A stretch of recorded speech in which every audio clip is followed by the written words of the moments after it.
I opened my eyes and I was hungry. Really, really hungry. For a minute I had forgotten where I was.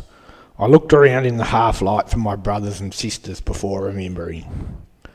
I was also thirsty and needed a whizzer. I got up and sniffed around for a place to go.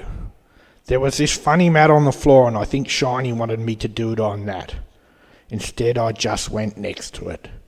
Barney 4, Shiny 1. It wasn't long before Shiny came through the sliding door and got down on his haunches to pat me. I bit him on the arm and he yelped. Barney 5, Shiny 1. Well, I was on fire this morning. He took me out the back, opened the big white box and got out some meat. I figured that this was where the humans kept all the meat. I wished I could work out how to open it for myself, then I wouldn't be hungry all the time. I gulped my food as quickly as possible, after which I noticed Shiny was standing on the back lawn with an expectant look on his face. What was he doing? I went to have a look and he kept asking me if I wanted to do my business. What business? I wandered around sniffing out the territory and chewing little holes in the grass. Shiny got more and more restless about me doing my business, and I got more and more confused about what he wanted. Eventually I gave up trying to understand and went and dropped a log behind the tree. All of a sudden Shiny said I was a good boy, and I followed him back into my room in the house.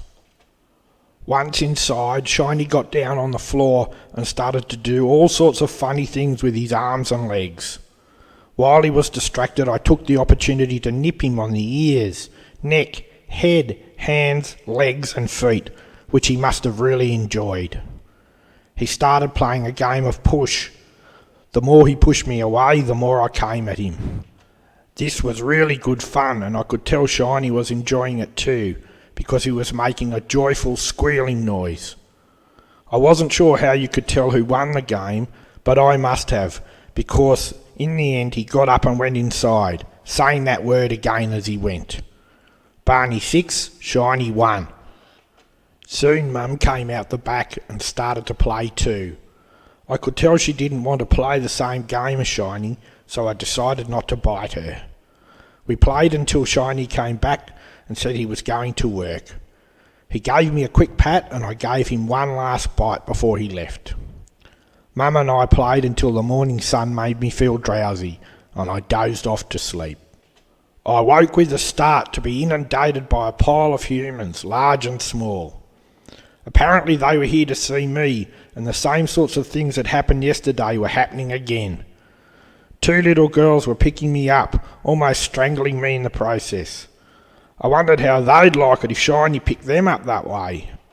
I heard Mum calling the big male human Tony and the smaller female human Helen. They all thought I was cute, and why wouldn't they?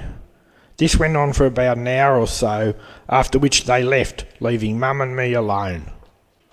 Nothing much happened until after Mum had lunch, and then she brought out something called a collar. This went around my neck and instantly annoyed me.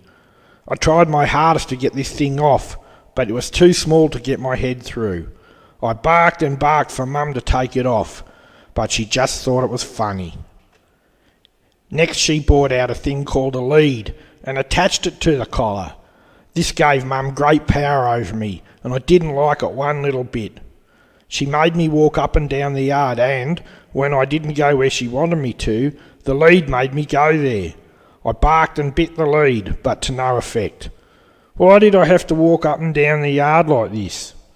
After a while Mum stopped and took the lead off, but left the collar on. Again I tried to get the rotten thing off but couldn't, gave up and went to sleep. When I woke up I was hungry, really, really hungry.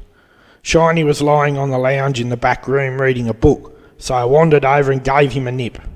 He put the book down, got up and went inside. He left the back door open slightly and I saw my big chance. I ducked through the opening and I was inside. There were all sorts of wondrous things in the big house. The whole floor was one huge, soft, fluffy mat. No matter where I went, I was on the mat. There were 2 big lounges twice the size of those in the back room, and a big rectangular thing sat on a long table opposite the loungers. There was another huge table and 8 chairs way up high off the ground, and at one end of the table sat a smaller rectangular thing that was silver in colour on one side and had a picture on the other. In a separate compound was a big white box, just like the one out the back, only bigger. Shiny saw that I had made it inside and called me to come to him. Instead, I bolted down the hall and through an open door into another room. There was the biggest pillow I'd ever seen, elevated off the ground and so big it took up half the room. One day this would be mine, I thought. I bet it's great to sleep on. Then, out of the corner of my eye, I saw another dog. He was about the same size as me and almost as handsome. I turned and looked him straight in the eye. "Don't give me any trouble, mate, or I'll be all over you like a rash." Trouble was, he looked just as mean as me, and I knew he meant business. I was just about to pounce when suddenly I felt Shiny's hand grab the loose skin at the back of my neck before scooping me up off the floor. Barney 6, Shiny 2. "Nice try," he said, and took me out the back door to the white box and gave me dinner. I went to sleep that night thinking about the family I had left behind. There were lots of exciting new things in this house, but I missed my real mum and dad, Mr. Black, and my brothers and sisters. I wondered if this would ever feel like home.